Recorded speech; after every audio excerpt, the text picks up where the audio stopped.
All right, if everybody's ready, we'll go ahead and get started. Thanks again for coming in today. And as I was just mentioning to Mr. Schrader, I'm filling in for Mr. Walsh, who was unexpectedly called back to Illinois. So on his behalf and on Chairman Graves' behalf, thanks very much for coming in today. All of us in the room today know that small businesses are important to job creation and the economy. But the question is, how does a business go from the idea of a business to an engine of job creation? And that's one of the things we'll be looking at today. One thing that entrepreneurs need to grow a business, obviously, is access to capital. Most businesses begin with an original investment from the entrepreneur or borrowed funds from friends and family, as did the 4 businesses that I started. In these early growth stages, the future is very uncertain. Entrepreneurs are trying to prove that their idea is viable and can attract customers for their product or their service. For successful ventures, once the idea shows promise, the entrepreneur will typically need more capital to expand. Because of the high failure rate of new companies, financing from a lending institution can be difficult to come by. So where do entrepreneurs go for this access to capital when they are turned away by a bank? They must rely on outside investors who share in the vision that the entrepreneur has that the new company can and will be successful. While equity investment can come in many forms, an entrepreneur receives funding in exchange for a stake in the success of a company. While this is a risky proposition for the investor, they are motivated by the belief that they can add value to the company and one day profit from the investment. We are here today to hear from a distinguished panel of witnesses about the current state of entrepreneurial finance and recent legislative changes impacting this environment, and finally, what can be done to focus our efforts as lawmakers on job creation. With that, I'll yield to Mr. Schrader for his opening comments as well. Thank you, Mr. Chairman, and thank you, panel, for coming all this way to give us your thoughts and advice, which we definitely need. Today, more than ever, we're relying on America's small businesses to create our jobs, drive the innovation that our country is known for, and unlock new markets. In previous recoveries, it has always been the entrepreneurs that have paved the way.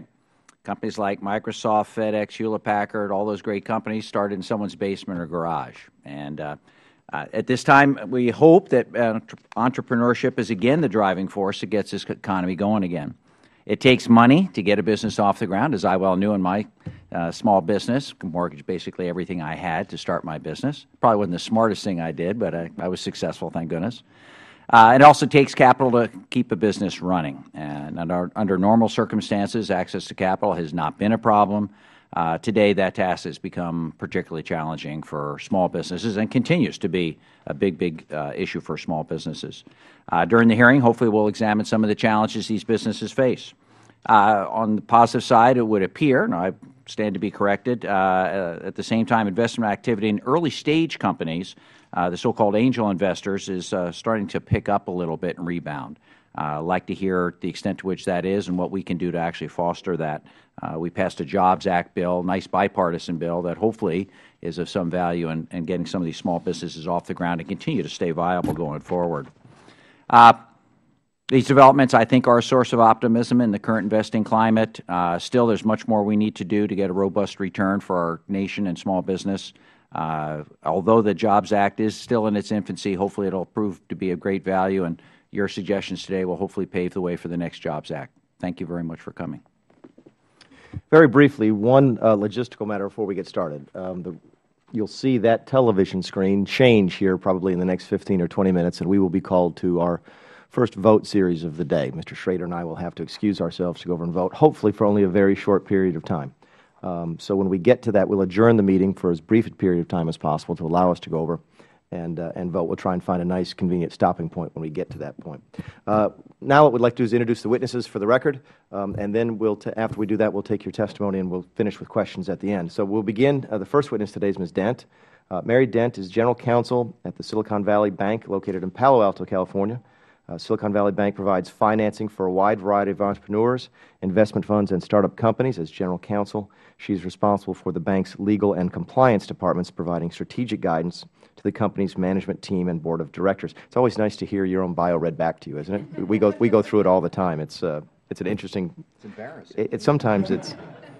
I've shortened it. Every time I go through this on my website, it gets shorter and shorter. Prior to joining Silicon Valley Bank, Ms. Dent served as General Counsel to New Skies Satellites, a global communications firm, where she was responsible for the company's regulatory filings related to its IPO. Ms. Dent, thank you very much for being here today. Our next witness will be Mr. Jason Best, co-founder of the Startup Exemption. The Startup Exemption has played a key role in developing the framework to change securities laws to make crowdfunding a reality. Prior to becoming involved in the startup exemption, Jason has served in a variety of roles at Medum, Inc., am I pronouncing that correctly? A technology company that provides communication services to the healthcare sector. He has an MBA from the Thunderbird School of Management and an undergraduate degree from William Jewell College. Thank you again, Mr. Best, as well.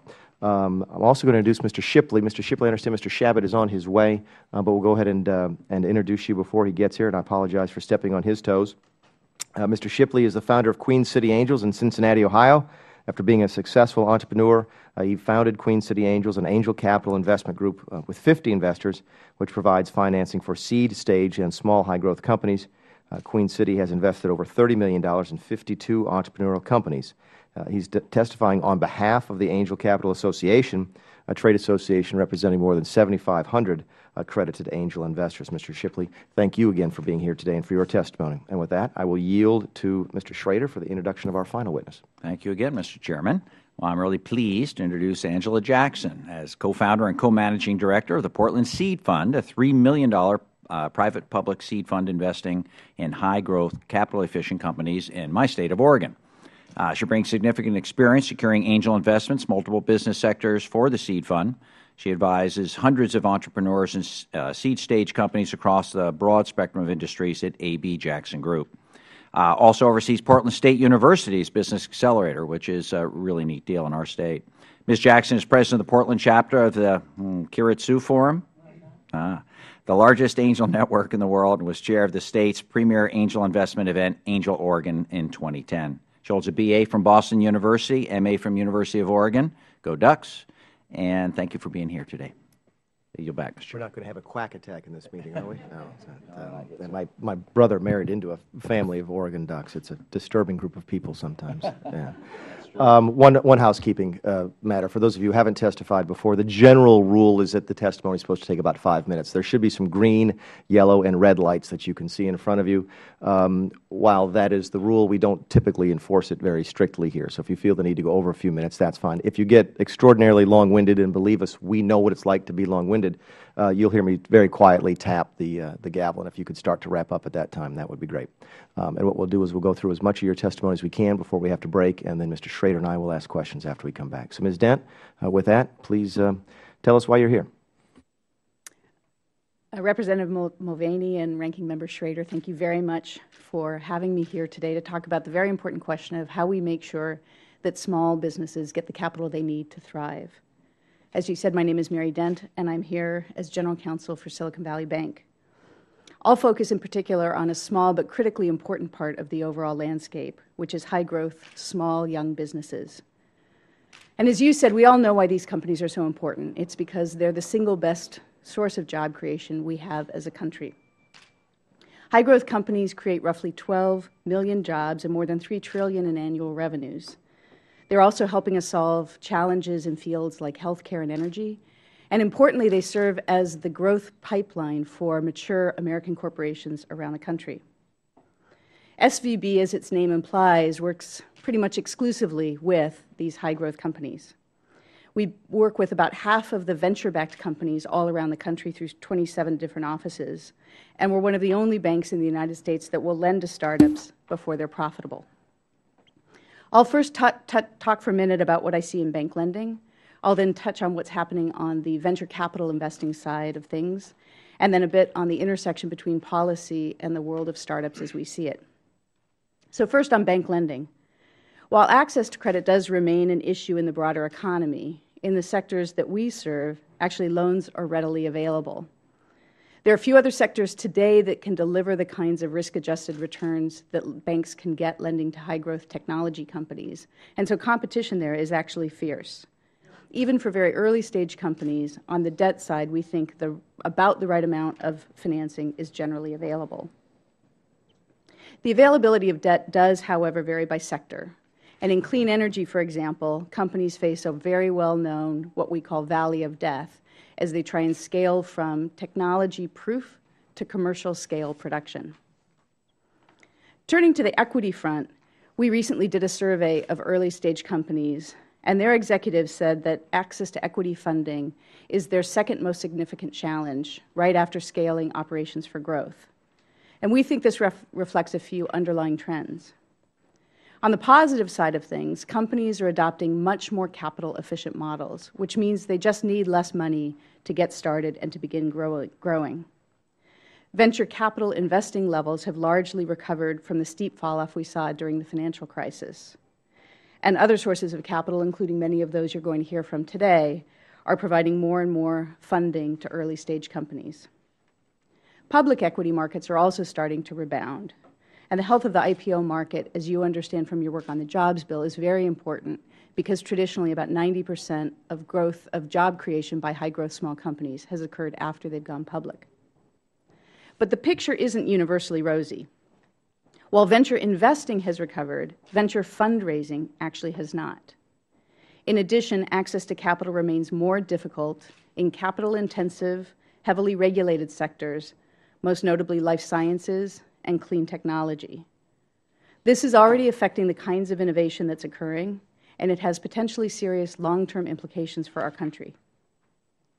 Turning to the question of the role of policy, we believe that the innovation economy depends first and foremost on the people who build and back high-growth companies. But we also think that policymakers can have a dramatic effect on the overall ecosystem.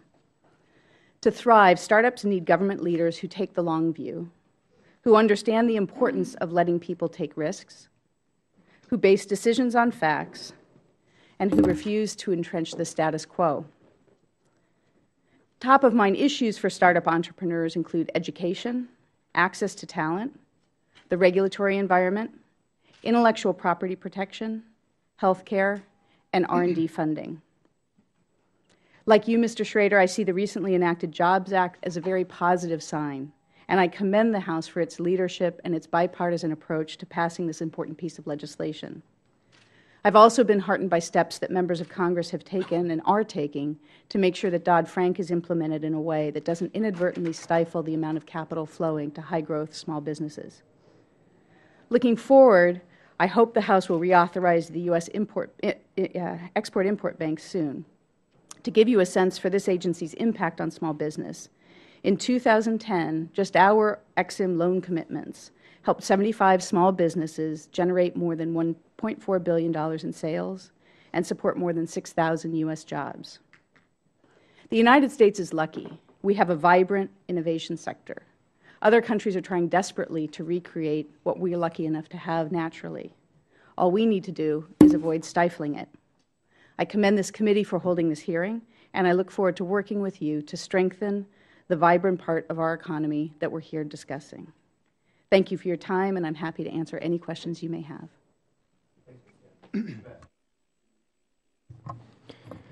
Chairman Mulvaney and Ranking Member Schrader and members of the committee, thank you very much for the opportunity to discuss crowdfunding and how it can function as a part of the solution for the small business funding crisis in the United States.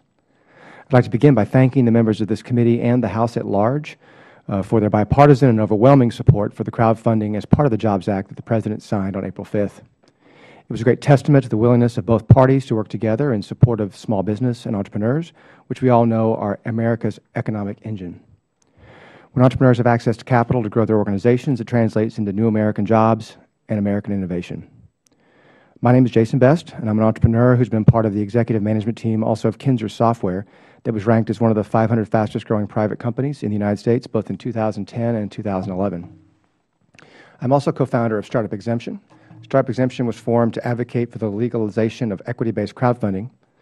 I and my co-founders, Sherwood Neese and Zach Cassidy-Dorian, saw firsthand the realities of capital formation crisis in January of 2011. We created a proposal to update securities laws that were written almost 80 years ago to enable crowdfunding to take place in the U.S. We began working with the House on our ideas, and thanks to the collaborative leadership of the House, the Senate, and the President, crowdfunding has now become law.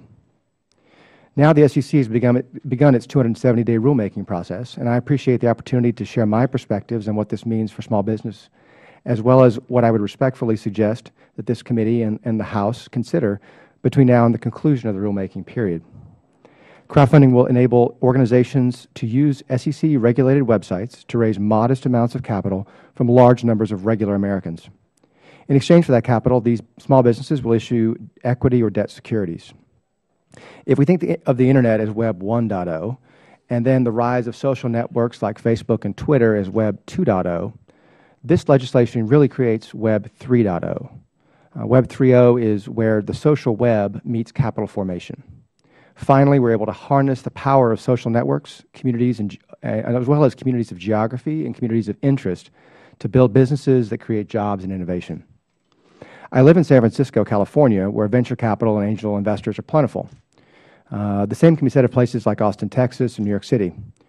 How will this crowdfunding benefit companies in these places really is looking at providing them with another option for some early-stage businesses who need to establish proof points with professional investors that the management team can execute, and there are markets for its goods and services. Mr. Chairman, I believe that companies may use crowdfunding as an on-ramp to professional capital and investment from angels and VCs. But what about places like Natchitoches, Louisiana, where I grew up, or Arnold, Nebraska, where my family first settled in this country?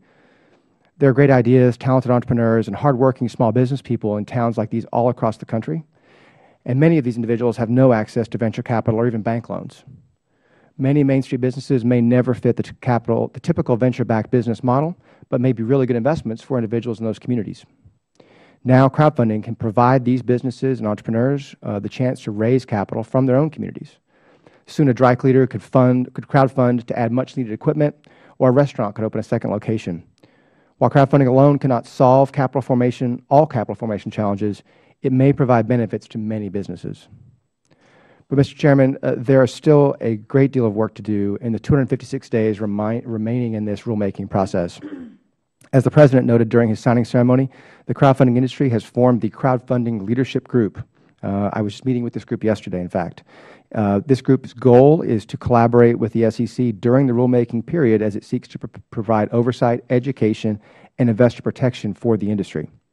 These 14 crowdfunding companies and industry experts that created this group have already begun their work. And as a board member of this group, I asked for this committee's help in ensuring the SEC can complete its work within the 270 days mandated by the legislation of the Jobs Act. The crowdfunding industry has committed to do all it can to create an orderly market with investor protection, investor education, transparency, and data flows that can demonstrate that the market can create jobs, innovation, and successful companies. Please help us as we collaborate with the SEC to create rules that will enable this industry to thrive. Thank you, Mr. Chairman, and this committee, and I look forward to your questions. Thank you, Mr. Best. If you give me just a second, I'm going to go over a couple of housekeeping things with Mr. Schrader.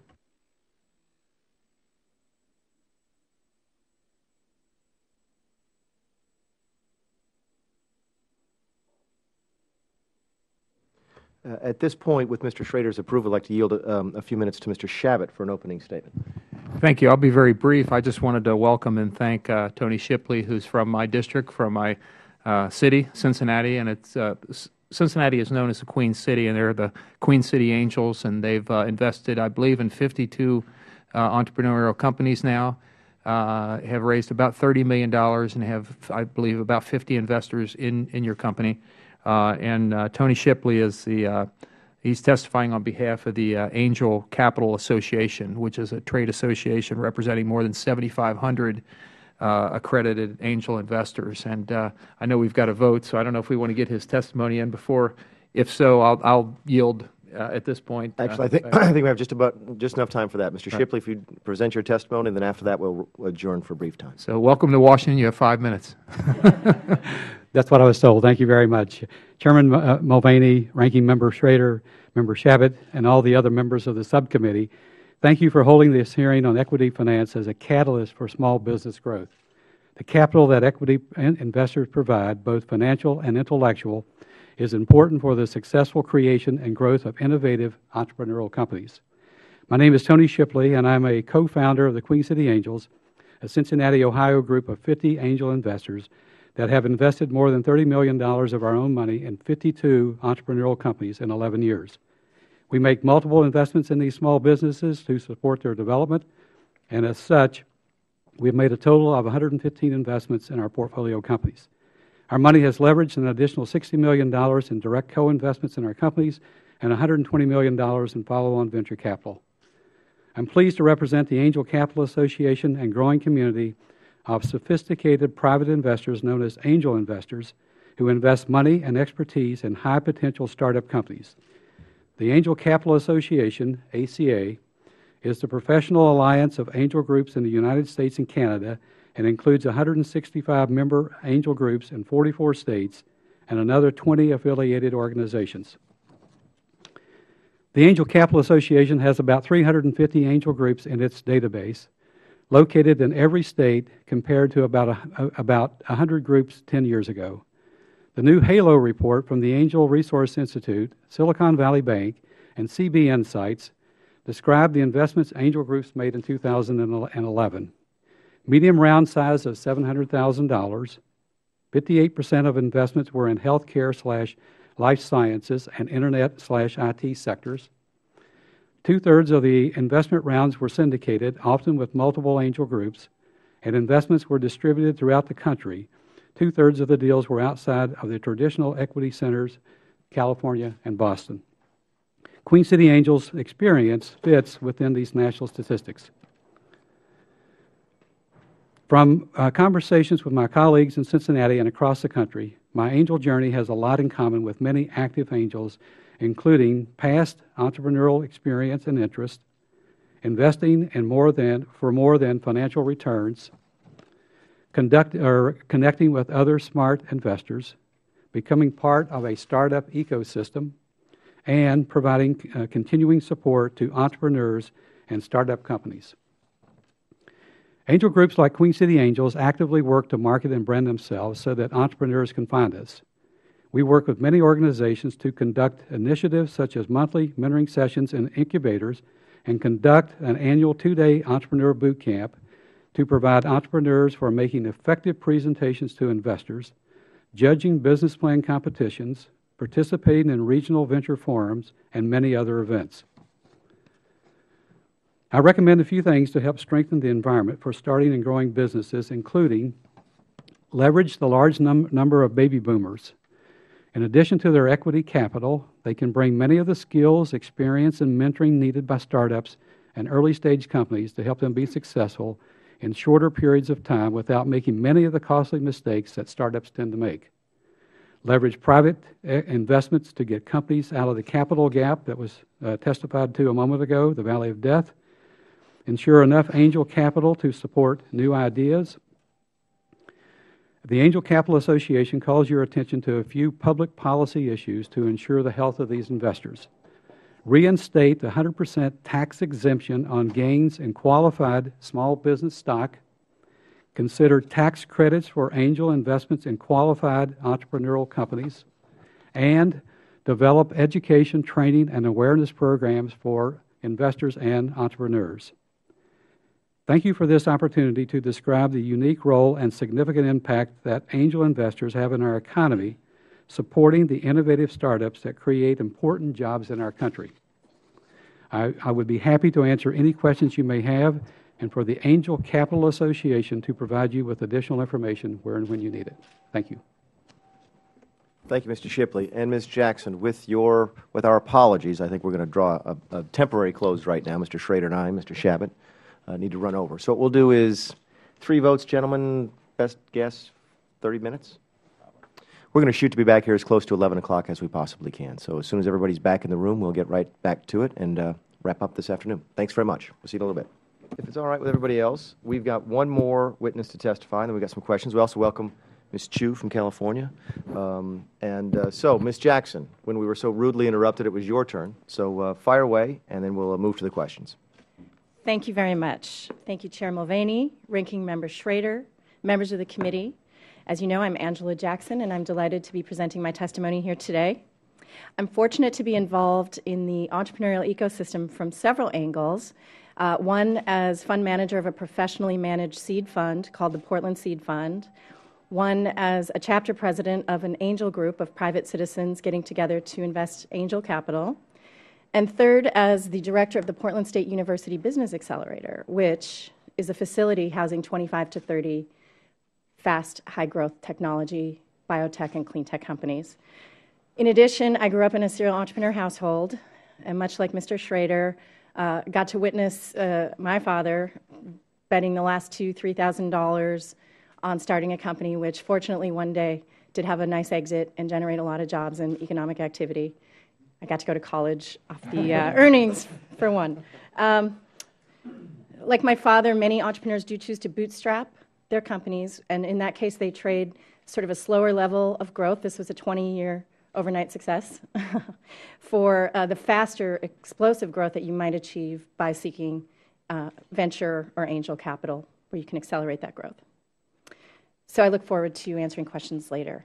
I thought it would be helpful to talk about some things that are going on in Portland, Oregon, which is a real entrepreneurial destination. We are actually having entrepreneurs start to move to Portland to build their companies because of the quality of life, the access to tech talent, and the cost of living vis-a-vis other communities where they might like to be. So from my vantage point, things are looking good and getting better. Investors are coming back into the game. Startups are creating companies. So from the Portland Seed Fund standpoint, my partner Jim Houston and I raised $3 million in a hybrid public and private fund. $3 million doesn't sound like a lot by anyone's measure, but what we do is invest initially very small amounts of capital, $25,000 to start, in who we see as the highest potential, high growth, capital efficient companies that we can find in Oregon.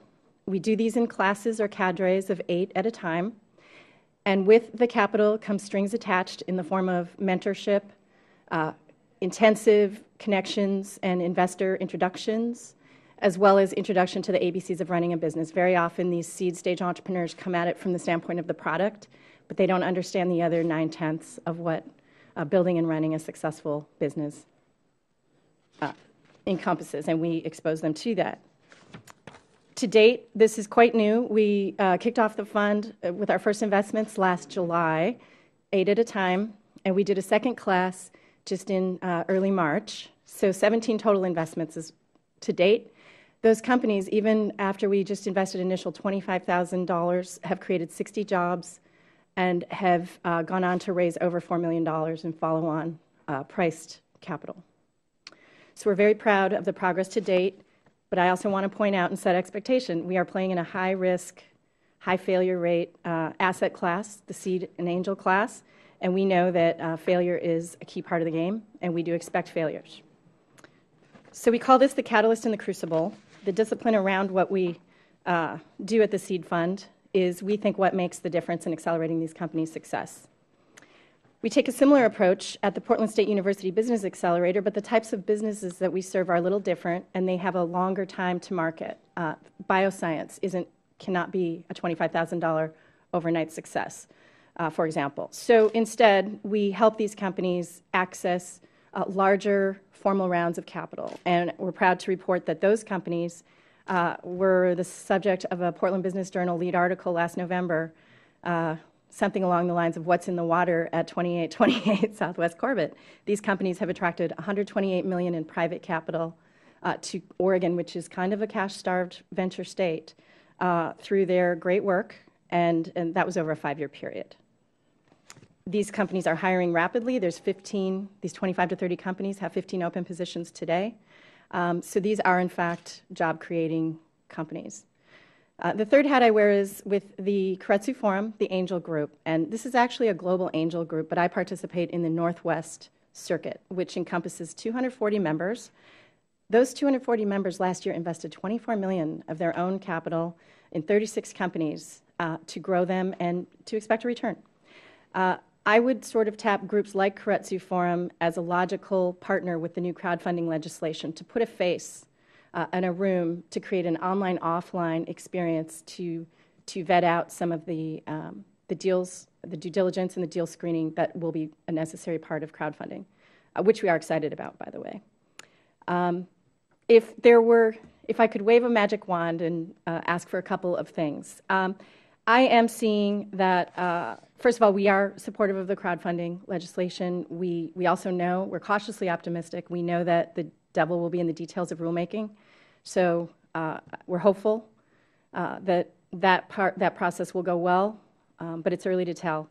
We're probably more excited about the easing of the non-solicitation ban in the short term anyway from Reg D, which will make it easier for the already in place angel infrastructure to advertise, attract and recruit new members who, by the Keiretsu example, you can see are ready and willing to put funds into good companies. In the yet-to-do column, increased incentives to angel investors who are putting risk capital into place to grow the economy would be a top priority, as well as easing the friction through the tax code to startup companies who are struggling to create these jobs. And I know you're well aware of many proposals. I'm not going to suggest or back a specific one. A couple of other potential upstream choke points to be aware of. I'm not experiencing the easing of lending with the small companies that I work with yet. I would like to see some provision where the top performers, as vetted by groups like mine, can access loan capital earlier in the form of working capital and inventory financing. These are huge potential choke points to the growth that they could put on, and they're still, in my experience, struggling to get those loans. And I'm happy to talk to anyone who knows a way around that. And lastly, we are seeing a choke point of talent, actually. So the training, and whether we're training organically here or recruiting highly skilled tech workers to fill out these jobs that are becoming available. This is the new choke point that I'm seeing in the job-creating companies. So with that, I'm looking forward to your questions. Thank you. Thank you, Ms. Jackson. Thanks to all the witnesses. As is my custom, I usually defer to the ranking member. So, Mr. Schrader, you're recognized for as much time as you will consume. Well, thank you, Mr. Chair. Appreciate everyone coming. Both the Chair and I were kind of anxious to hear your testimony and learn how we can continue to help this critical part of our economy develop and grow. I guess I'd start with Ms. Jackson, if that's all right. Elaborate maybe a little bit on your last 2 points about the choke points, and maybe Ms. Dent could chime in also about, because I agree in my state at least, the small business still having a lot of trouble with the credit. The middle stage and larger businesses, I think, are in much better shape. So, a little bit on what some of the solutions are that you think, and Ms. Dent, if you could follow up on that. Sure. And, understanding bank underwriting, that is not my sweet spot. But what I can report is when we put in the hours and, we are professional fund managers, we are able to select top-performing companies and surround them with everything they could possibly get and need to ensure their success. And again, there will still be failures, but there are companies that will fail first because of lack of access of that next tier capital, not for any other factor. If there's a way to achieve some sort of seal of approval or some sort of loan guarantee that those particular hotshot companies could achieve some, kind of line of credit. Again, it's not for every company. It's not for small business, Main Street America. This is a different type of company I'm talking about. Are you familiar with the new venture, market venture programs SBA has? And they're too cumbersome, too whatever. What's the deal on that? In my experience, again, I work with hundreds of entrepreneurs. I have yet to meet one who's successfully accessed those programs. That's telling. It's not to say that they aren't elsewhere, but in my experience in Oregon, that is true. Ms. Dent, any comments? Sure. I think there are probably at least two things going on. One is, by definition, we see the companies that we see, and there are relatively small lenders who will lend to these very small startups. And so some of it may be an information flow thing. If the companies can't find their way to one of the handful of people who's open to lending to very early stage companies, by definition, will believe everybody's getting the credit they need, and they won't be getting the credit they need. So I'm happy to introduce you. We do have an office in Portland, and I'm happy to introduce you to my colleagues there and let them continue the conversation. Yes, I know your colleagues, and they're lovely people. Thank you. The second is frankly harder to solve, and that's that lenders have relatively little upside. They earn interest, and they really can't therefore take the downside risk that an equity investor can and often chooses to take. In addition, under the banking regulations, you have to have one or two sources of repayment. That doesn't mean potential repayment. That means accounts receivable, cash on hand, or something else that you can count on as a source of repayment. And if you don't have that, you actually have to treat the loan as a loss. It doesn't matter if you remain optimistic that it will be recovered, but you have to take it out of income in this period and then hold it basically in a separate account. And then when you recover, that flows back in. But it does impose a rigidity on what banks can do on potential they believe in, potential they see and they share with the investors, a belief that the company will perform well and will be able to pay. That's not enough for a bank to be able to lend. They really need to see the actual source of repayment, and there usually have to be at least two sources of repayment. And that is a basic gap between, I think, the desire for credit, the realistic and reasonable desire for credit on the part of the entrepreneurs in these startups, and the legitimate views of the lenders looking at the credit from a credit perspective. So then a question for the whole panel, I guess, is, I agree, banks never lent me money unless I didn't really need it. And that's not a slam on the banks. It's just the real world, because like you said, they have to have some sort of asset. And when I started, didn't have a whole heck of a lot. So what do you use to guide your decisions? Obviously you have more flexibility as angel investors. How do you decide which is a better risk than another? Because eventually you do want to make some money on your investment at some point in time. So what are some of the things you look for to guide your decisions? There are probably two big differences between Silicon Valley Bank and most banks. One is that we will lend against the probability of the next round of financing as a source of repayment. That when we're in conversations with the investors and we know that they're backing a company and we know that when that company reaches the next round, they'll be there. In the near term, the company usually has cash because equity goes into companies in chunks, so they sort of get a load of cash. We can lend against that cash. As they use that cash and develop their product or service, as it gets closer to the point where they're going to need to raise another round, then we can engage more with the investors.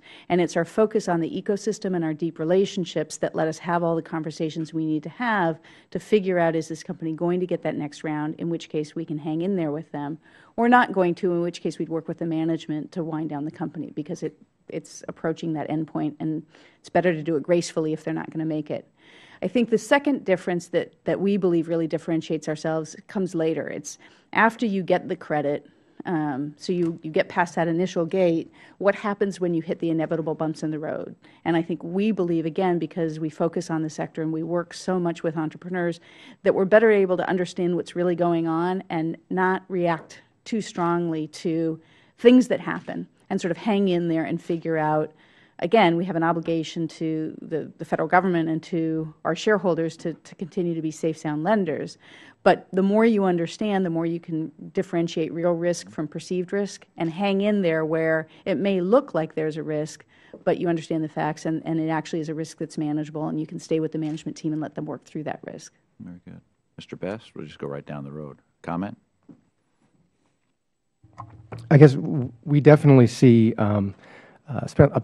in my work with Kinzer Software the last 4 years, we spent a lot in Austin, Texas, and certainly a lot of venture capital there. But from a small business lending perspective, definitely a very, very challenging environment still. I think Mr. Shipley has made an investment in a company that's part of the leadership group, this crowdfunding leadership group that we're working on the debt side, SomoLend. And he may have some more specific comments about them. But certainly this crowdfunded on the debt side, the opportunity there really is, in the research work that platform has done, the typical amount of money that a Main Street business needs is around $20,000 to $25,000. So it's a fairly small amount. It's an amount of money that could certainly be crowdfunded effectively for Main Street businesses. And so I think that whether that's on the equity side or the debt side, I think there's a lot of opportunity there. Very good. Shipley? Yes, just a couple of follow-on comments. Mr. Best talked about the company that we've invested in, which is SomoLend, and it's a part of this crowdfunding. In fact, the lady who started that business is going to be working with the SEC and the committee that they've put together to finalize the regulations on this. So we're really interested in what will come out of that. And as Ms. Jackson pointed out, I think the devil will be in the details. So it's going to be very interesting to see how that shakes out at the end of the day. And I think the question is it going to be more appropriate, meaning crowdfunding, for those companies that are more lifestyle oriented, or will it also apply to companies that are venture oriented, that can actually get organized angel rounds of capital or VC rounds of capital. So I think we're going to shake that out over this next several-month period. There is another company in Cincinnati that we're affiliated with. One of our angel members started a company called the Business Backer, and it's exactly for those companies who need, maybe it's a pizza parlor and they need a $25,000 loan that they can't go to the bank and get because they don't have the collateral to support the loan. And as long as they have a revenue stream, they can get a loan from this organization. And the way the loan is repaid is on every revenue transaction. They take a little piece of that revenue and repay the loan. So over a several-month period, and generally a 9-month period, they've repaid that loan. So it's one way to fund these companies who need these small amounts of capital. Another concept that one of our ACA members is working on is this idea of revenue funding, and it's a higher level of activity that I've talked about with the Business Backer, and a gentleman that's looking at all the ins and outs of how you would do revenue funding. In fact, he's Rob Wiltbank. Yes. I'm sure you know Rob. Yes. But I think that's a very interesting concept because there are a lot of companies that are never going to be the strategic kind of companies where venture debt or organized angels or VC money will come to the table. But they can be very nice $5 million, $10 million, $15 million kinds of companies, and they may need a $500,000 or $1 million, and they could raise this through revenue funding. And it's the same concept where the people lending will take money back on the revenue stream until they've gotten the returns that they expect to get. If it's a 2x return or a 3x return, once that happens, there could be some follow-on warrants that you retain some small equity sliver in the company, but it's another way for those more lifestyle kinds of companies can actually get the revenues or the funding that they need to grow their business. So I think that's a pretty nice concept, Yes. and Rob Wiltbank's doing a lot of work around standard term sheets, standard documentation, that these kinds of companies would sign and put in place for that kind of funding. So we're really looking forward to see what comes out of that. Thanks. I would agree with Mr. Shipley. That's a really interesting and important new trend. And Professor Rob Wiltbank and also Thomas Thurston, both in Oregon, are taking a leadership role on defining what those types of deals would look like. The type of investor that might attract is a little different than a pure angel investor who sometimes is going for more of a home run return. So I think what's important here is there's a role for everyone to play. And to Ms. Dent's point, absolutely, we understand there's certain regulatory issues and covenants. But there's an opportunity for somebody to lend money, and I don't know who it is, to lend money quickly to the right types of companies, and they will get a nice return. Now, who that is, I think, it bears some discussion, but it's an interesting topic for filling in the gaps in this.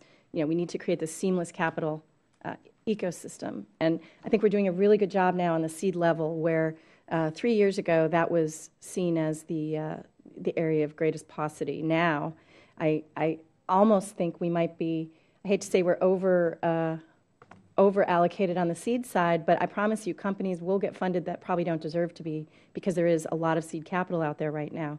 I think that the next place we need to turn our sights is just upstream of that so the real top performers get the capital they need to continue. Another issue I just want to mention, loan versus equity. Professional investors don't want to come into a deal that's over allocated to other investors. And so everyone has a role to play. Can grants, can loans create a non-dilutive source of capital influx into the company at the key moments?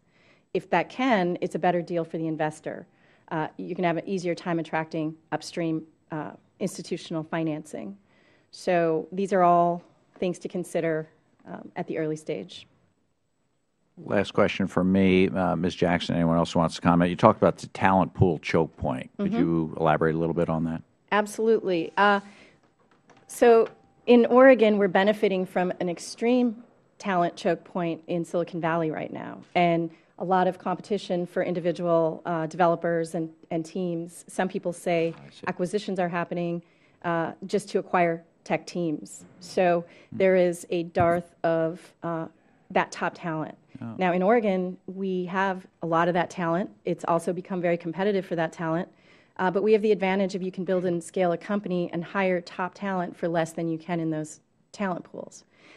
But if a company is scaled, take the next step and has 50 open key positions, it is a choke point. So how do we address that? Through training and acquiring, by any means, the appropriate talent to keep our businesses growing.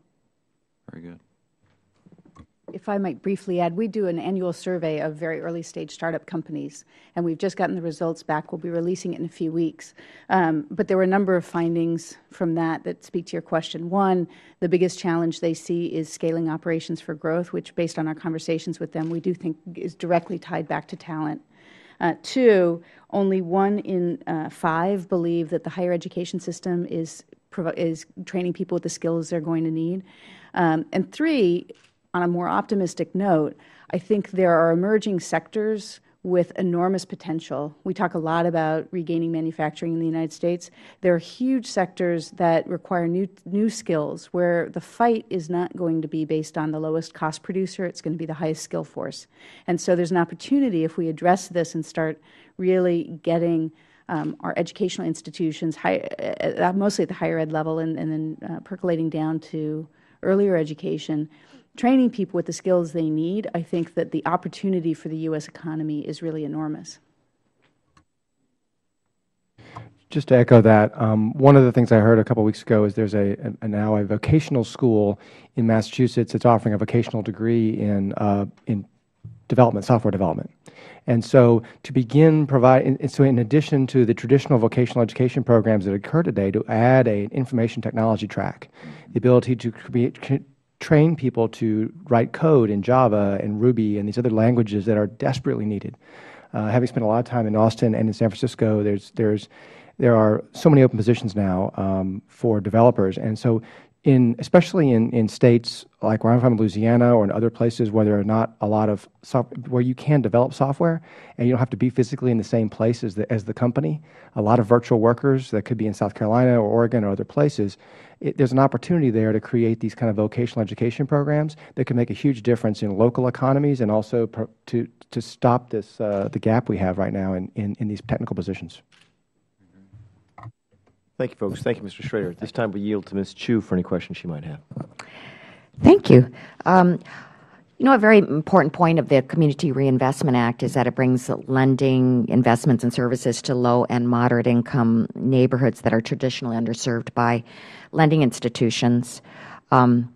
And we have a situation here where historically minority-owned businesses have not taken advantage of equity financing. In fact, it's estimated that of the total amount of equity capital invested in the United States, minority businesses receive 1 to 2%. So how could we work together to help underserved entrepreneurs learn more about equity financing and start to utilize equity financing? Do you have any policies with regard to diversity in lending and helping these underserved small business communities through equity financing? Yes, and for everybody in the panel, if you have any thoughts on that. At the Startup Exemption, the organization that worked on the crowdfunding portion of the Jobs Act, one of our early supporters actually was Whoopi Goldberg, because she really believed that it was an opportunity to bring financing on an equity basis to underserved communities. So that in her neighborhood in New York City, the ability to allow women entrepreneurs, the ability to get microfinance and community-based lending, community-based equity investments to those people who were able to build businesses. And so I think that's one of the opportunities that's there, and I think that providing education programs and providing, through the SBA or other touch points where we could reach out to those communities and explain the opportunities for crowdfunding, for crowd lending, I think would be really powerful. Yeah. I have a couple of thoughts. One is there are programs for kids that are really interesting. There's one at the high school where my kids attend. It's a very mixed high school with a very high dropout rate. And it's a program called Build, and they spend the first 3 years working with the kids to develop little micro businesses, maybe making a cover for a cell phone or something like that. And local entrepreneurs and VCs from the area coach the kids.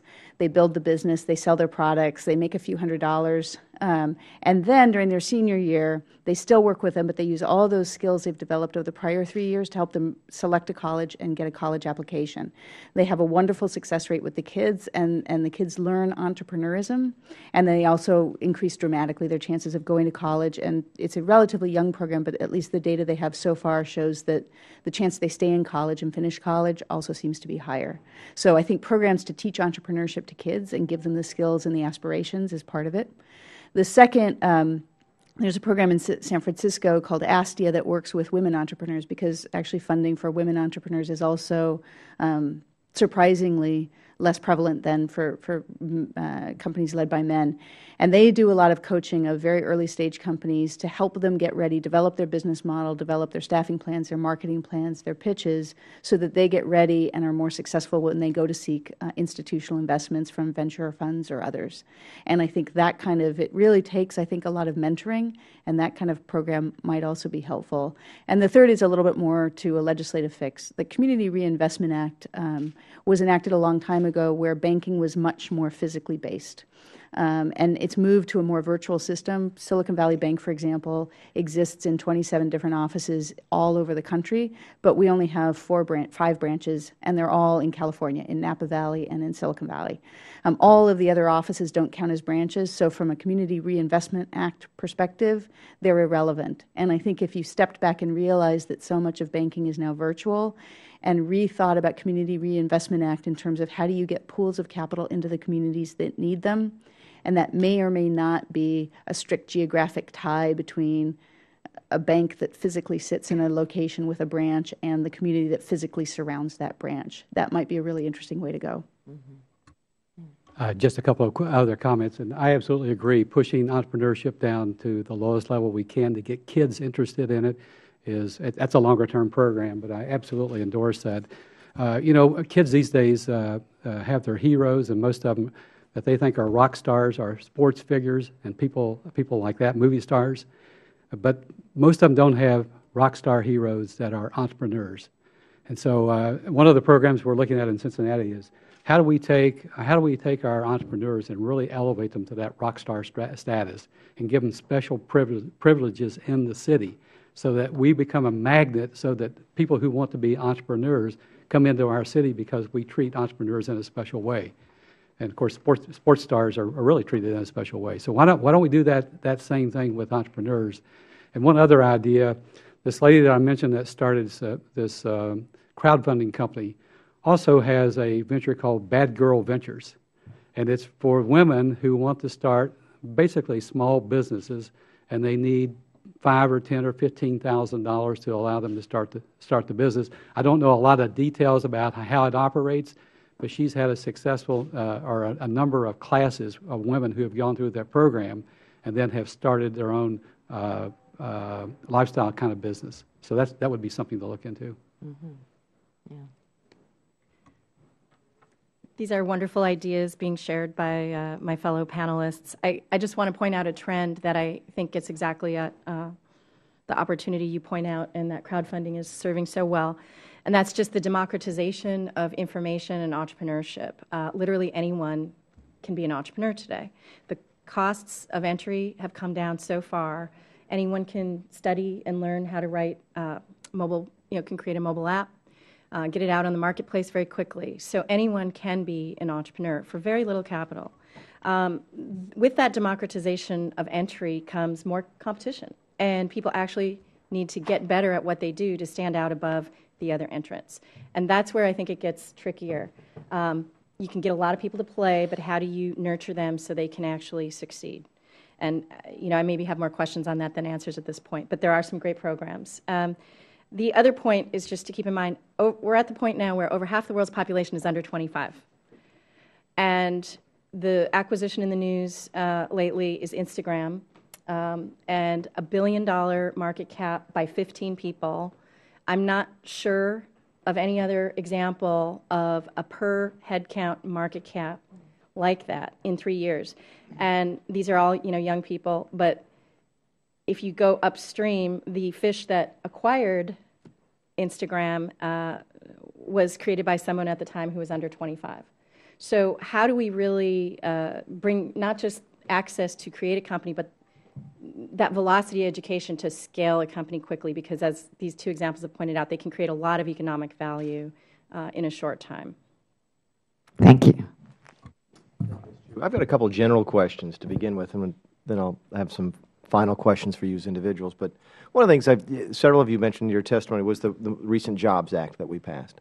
And I know the parts that I liked, I know the parts that my colleagues across the aisle liked, but I'd be curious to know is the parts of the bill that stood out as being particularly helpful to each of you, and then perhaps as a follow-up to that, things that you would have liked to seen in that bill that were missing if we decide to take it up again in sort of a 2.0 version next session. So I'll start down here, Ms. Dent, with you. If there's anything about that bill that particularly stood out to you, let's hear about it. We probably knew best the IPO on-ramp provisions. We had worked on and off with that committee over the course of last year developing the recommendations. And we see the impact that the lack of IPO, or maybe better said, the unpredictability about whether an IPO will be a possibility. It takes about 2 years to get ready for one, and so it's not a question of whether you can pull it off when you're ready.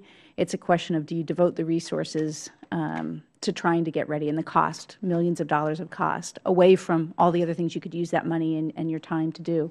So we think that providing a more predictable path, scaling those requirements is really, really important. The other piece that we had worked on, the other pieces we had worked on were, what if you don't want to go public? What if you still are the right size to be a private company? And so the Reg A, the Reg D, and the shareholder limit provisions, we think in some ways the bill was strong because it addressed both halves of from the earliest stage to the latest stage to give people different options. I forget who it was who said, there's no single answer, it's a mosaic. In response to your other question, I guess I don't have a version 2.0. What I loved about the IPO Act was it avoided the desire to solve all problems, and it said, let's get something done. So I think it's great about if you're looking to 2.0, but I think what you really should be commended for is being willing to do 1.0, get it done, move it forward, pass something, and then keep moving forward. Obviously, for us, for startup exemption and myself, it would be the Crowdfunding Act that was part of the Jobs Act, and the opportunity to raise, for regular Americans to make investments in their communities and with ideas, entrepreneurs they believe in, and ideas that they love. For a while now, the donation-based crowdfunding space has been in act. So companies like Kickstarter and Indiegogo, where you can go and contribute in sort of the PBS model of, I'd like to donate money to an artist or a filmmaker or a band, and in return for that, I get a prize, and typically that's the movie or the CD or whatever it is that artist is creating. There'll be more money that's donated through those platforms this year than the NEA will distribute this year. So well over $100 million, and that's all been delivered with virtually no fraud. And so there's a real huge opportunity. That's to give you a sense of the scale of what crowdfunding could become from an equity or debt perspective. I think it's a data point to look at. So I think that's one of the things that we're really thrilled about. And again, from the opportunity to say, let's get something done, let's put a stake in the ground and move forward. We're so grateful for that, for taking for really moving forward with a new idea in this way in a really rapid and meaningful way. And we appreciate that so much. From a 2.0 perspective, I think that I would like to ask for the opportunity to continue to engage with you, Mr. Chairman, and this committee during the SEC rulemaking process, because that's where we're really going to need support in making sure that we create a process that does protect investors really well, but also doesn't create so much friction on the process of making these small investments, these modest investments, that it kills the market. So it really is going to be that delicate balance, because so much of, to get a few data points about what's happening today on those donation-based platforms, only about 40% of those, of projects that are posted on those platforms that say, please, we'd like to, please fund my idea, only 40% actually reach their funding goals. So what that says is the crowd is doing a pretty good job of vetting the ideas that they think are good ones and bad ones. My guess would be that as we look at the equity side, that those numbers may be even a little smaller than that. As people really are looking at what are my returns and really taking a very close look at those things. And so making sure, and also typically these investments will be made by people you know. And so your first-degree connections on LinkedIn, or your second-degree connections, or third-degree connections, people who know you or know people who know you. What we see on these donation-based platforms today is you have to get to a tipping point of about 30% of your funding goal being reached by people that know you or know of you before strangers will invest in you. I think that also will be true with equity-based or debt-based crowdfunding as well. And so really allowing this market that's very delicate from a social interaction perspective to take place, I think there's a way to do it and ensure investor and create some prudent investor protections, but just making sure that we can work with the SEC effectively to do it in a way that doesn't restrict the market so much that it kills that market dynamic. So thank you. The other panel members are much more expert in the Jobs Act than I am, but certainly and we've never had a company that's gone through an IPO, but certainly with the modifications made that would allow some of our companies to perhaps go through that process much quicker and for less cost, we like that feature of the bill. On a personal basis, I like the idea that companies that previously couldn't get access to appropriate amounts of funding to start their companies, because I think there's been comments made on that. It could be more lifestyle kinds of companies. They may never be a organized angel or a venture capital kind of opportunity, but they're companies that if you can put $500,000 or $1 million a year into those companies, they can be very significant lifestyle companies. And I like to tell the story of when I was a part of a CEO group with about 15 members, and we had low-tech, no-tech, and high-tech folks in the group. But the most successful company in the group was a family lifestyle business. It was $250 million in annual revenue. He wouldn't tell us the profits that he made, but I'm sure they were much more significant than the profits we ever made. But that was considered to be a lifestyle company. So the fact that we could get more of those kinds of companies, and probably 80 or 90% of the companies that we have in the country today are lifestyle kinds of companies. So to be able to give them funding to help them get the traction that they need in the marketplace, I think is pretty significant. Thank you. Again, supportive and complimentary that this exciting new form of crowdfunding can be passed as quickly and soon will be available to the market. Couple of concerns, and we have yet to know if they will be concerns, but this is an area for possible future work. As a large number of investors relates to converting into follow-on rounds, there may be the need for some changes in regulation on some upstream funding to accommodate the crowdfunded invested companies. Again, it's too early, I think, to know whether that's going to be an issue. Well, and that sort of transitions to my next question. Maybe it's you, maybe it's Mr. Best, anybody else. You mentioned something that was of interest to me. I'm not a new tech kind of person. The companies I've started have always been old tech, very old school, boring companies. But you mentioned the restaurant in Louisiana. Maybe now there's the opportunity for them to use this crowdfunding. I want you to walk through how you'd like to see that work. Ideally, how would it work if you're a small business owner of a restaurant in Lafayette, Louisiana, and you want to do this? And then I'd like your input into what needs to happen during this rulemaking process that we're in the middle of right now to get to that ideal outcome. So sort of in the best case scenario, I'm a restaurant owner, I want to add a second location. I would go to a website that would be we call a funding platform, a place where all of these transactions will take place. I, as a business owner and equity investment seeker, would then put in a lot of information about myself and my business, my Social Security number and my business information and my sources and uses of cash and some pro forma kind of business statements, accounting statements, so that I'm able to explain fully to my potential investors what I'm going to be doing with that money and how I'm going to be utilizing it. There'll be a video there, like there are on a lot of these sites today, with sort of letting you sort of get a chance to virtually interact with this entrepreneur.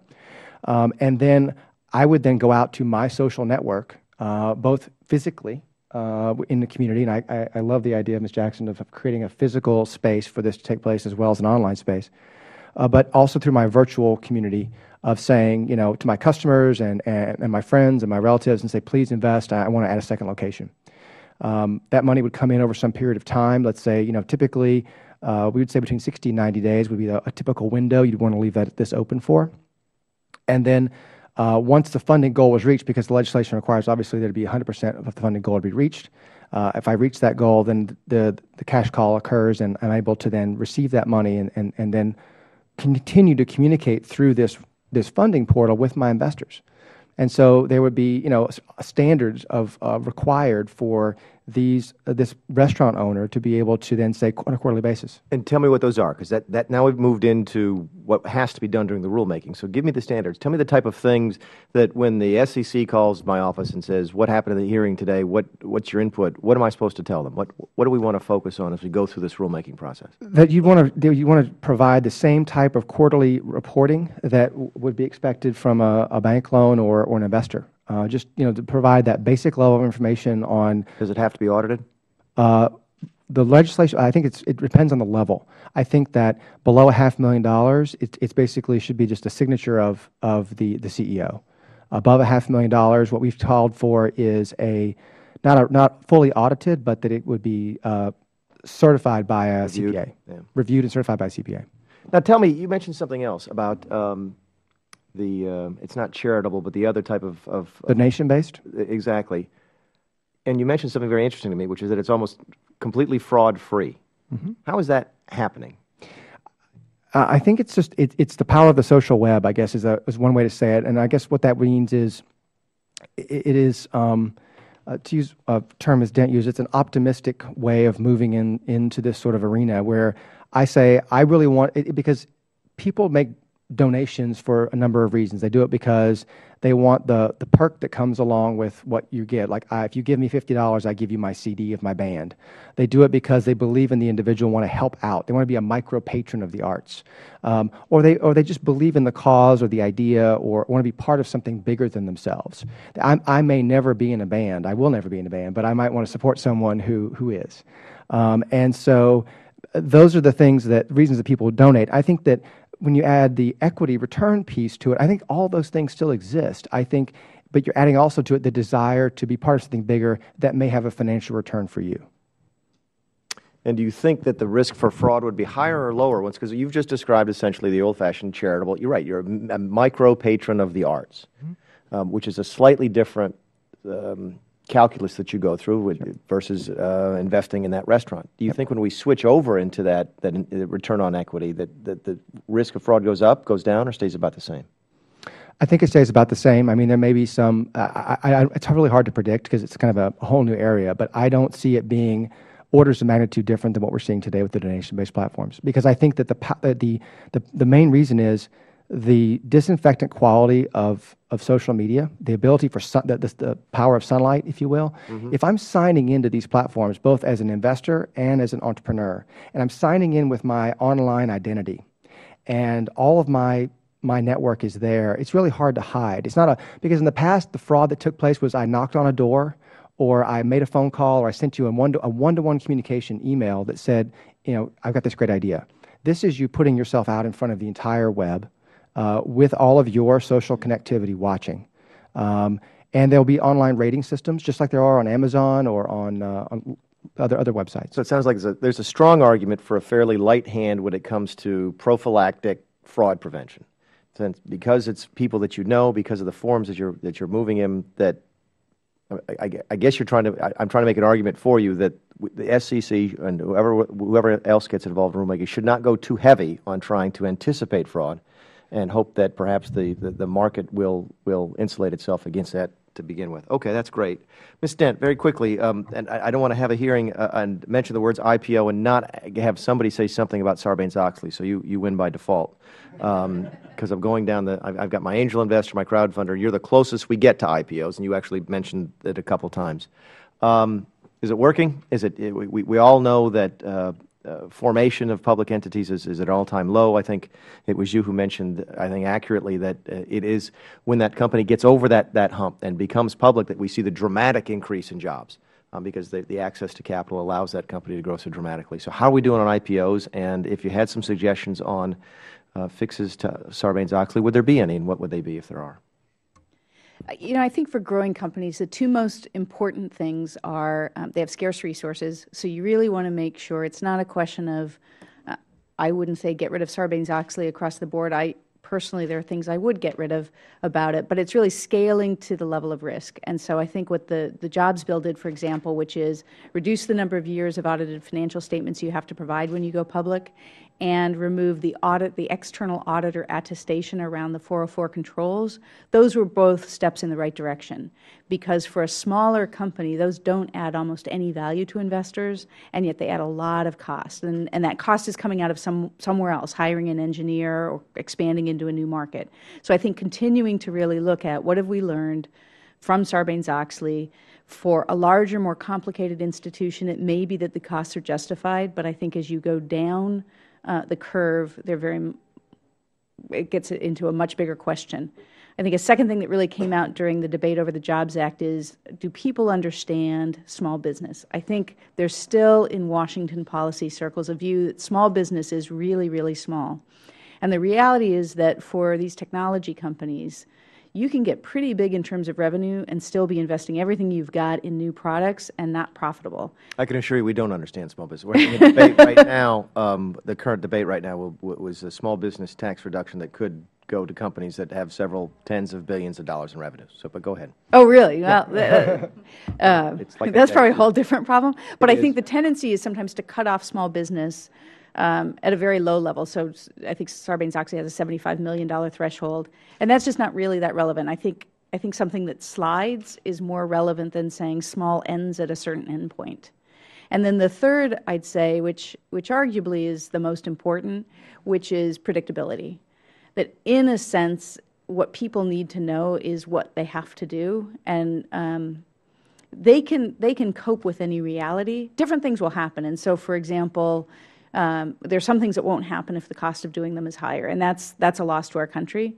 But at least with predictability, you can start to make investments that make sense.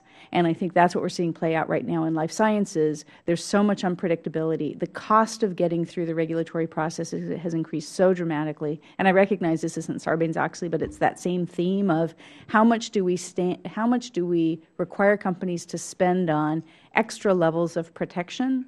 And are we really sure that we're getting extra levels of protection that warrant that additional investment, recognizing that it's coming out of somewhere else? And I think those are the questions I'd really recommend this committee look at, because my guess is there's still more movement to scale 404, other parts of Sarbanes-Oxley, and regulation more generally back so that it hits companies with a responsible level of regulation. One last question for Ms. Dent. You mentioned earlier that you all have the ability to lend against the likelihood of the next round of equity funding or next round of funding. Is that a choice that you make, or is there something specific to your bank that you've done that you could do that, or is it something that all banks could do if they choose to do it? All banks could do it if they chose to do it. It really does take very deep relationships and a very deep understanding of how companies grow in order to do it well. So that's not our problem, that's our issue, that flexibility exists in the marketplace already. Some choose to do it, some banks choose not to do it. Yes. Okay. Mr. Shipley, before we wrap up, and I'm trying to wrap up here by noon, you had 3 recommendations, and I want to make sure I got all 3 of them because I'm pretty sure I missed one.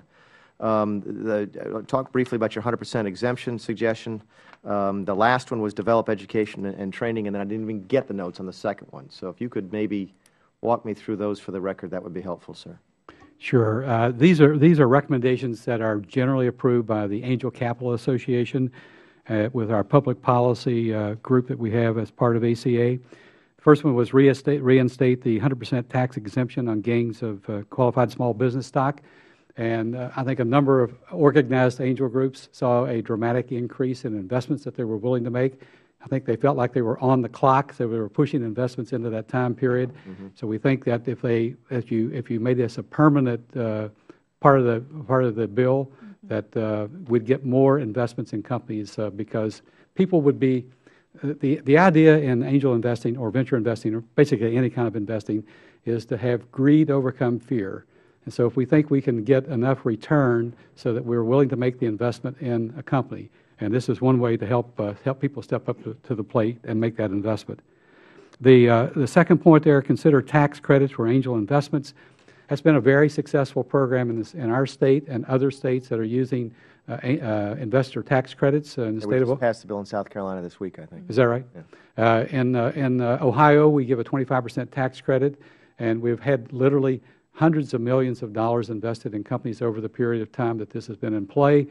I know in the state of Wisconsin, which is part of the testimony, you can see the impact that it's had on both job creation and on amounts of money that angels have invested in companies.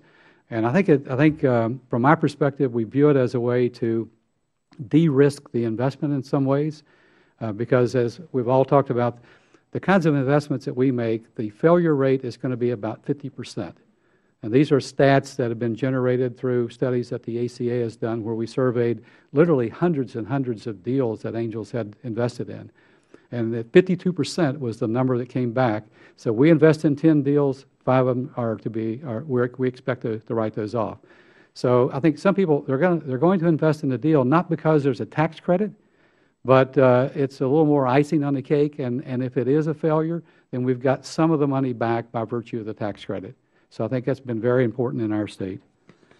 And the third point was in developing educational tools, training, and awareness programs for both investors and entrepreneurs. I think a lot of the panel members have talked about those issues, but certainly from an investor standpoint, to have more accredited investors who understand the process of angel investing. And when we first started, we actually created a one-day boot camp to teach prospective angel investors what it means to make an angel investment. So the ACA now offers those kinds of programs, which I think are invaluable, so that you teach people not only the process, but the fact that it is a high risk that you're taking, and so that they understand that risk profile before they start writing checks. You don't want an angel investor to write 1 or 2 checks, see those investments go south, and then declare that angel investing is not worth it. You have to understand that risk profile. Thank you, Mr. Shipley. Last question, and it's to you, Ms. Jackson. You mentioned a suggestion, an idea you had about, at some point, companies that you termed vetted companies, that sort of received a seal of approval at some level of early equity financing would have better access to debt. And I'm just wondering if you have any suggestions on how the government can help that happen. Because are there regulations that need to change? Are there specific things that we need to do in order to encourage that type of behavior? Well, I'll use a community bank as an example. We've run into lots of cases where there's the desire to support a specific company with a loan product, but the inability to overcome, some of the regulations in order to do so. Again, I'm not an expert in banking, so I don't want to go too deep on what specifically. But what I do see is an opportunity to have another couple of conversations to put people together. I think it's because of the failure rate, I understand why people don't want to loan money to this risk pool. But if we have a known behavior of selecting, nurturing, vetting, the least likely to fail, then is there something that we could do to get them a loan product? And is there any regulation that could be eased to make the community banks, for example, comfortable doing that? Might I also offer one suggestion? There's a provision in the Dodd-Frank Act called the Volcker Rule that says that banks, it was intended to deal with very high-risky activities, proprietary trading, and investing in hedge funds in particular, private equity funds as well. And one of the issues before the regulators right now is, will it apply to venture funds? And that includes both venture equity funds as well as venture funds that provide credit, debt. And if it is applied broadly to all those funds, banks will no longer be able to sponsor or invest in venture debt funds. I think they're an incredibly important part of this overall ecosystem because they aren't regulated banks. They do have more flexibility to come up with some hybrid solutions that I think are more likely to be able to address the opportunity Ms. Jackson says. But if Volcker is applied broadly and all bank capital is legally prohibited from going into those funds, arguably the investors who are most able to understand and back those funds are now locked out of that. And so I would encourage the committee to join with other members. There have been a lot of members of Congress who have gone on the record saying that the Volcker Rule should not dry up equity going into venture generally. And I think that's an important thing because it will affect the very people who are most likely to solve the gap you're talking about. Thank you, Ms. Dan. Thank you to everybody. I really appreciate you all taking the time to do this. I know that sometimes it seems that you spend all this time to come all this distance, as many of you have, and then you get maybe 5 minutes to ask questions or give your testimony and then get a chance to just do a couple of questions. And I can't underestimate for you the importance of what it is that you all do when you come and do this. What we're helping to do here is drive the debate. Inevitably, something that you said today, all of which goes in our permanent record, will end up being discussed in a trade association paper someplace, and then it turns into a discussion at the next symposium, and then it turns into something that somebody brings through an association to their member of Congress, and that's how we drive the debate. And I've seen that firsthand. I know then that sometimes you think it's a complete waste of time to come out here and talk for 5 minutes and travel for 3 days to do it, but I can assure you that it's not. And the opportunities we get to get your ideas on Sarbanes-Oxley and the Volcker Rule, the trends about the donative funding or whatever, I can't remember the term, but and then the experiences with the fraud especially has been very helpful, and we certainly do appreciate your input into the process. With that, since there's no objection because there's nobody else here but me to object, I will allow members to submit questions for 5 days after the hearing, and with that, we'll stand adjourned. I thank you for your time.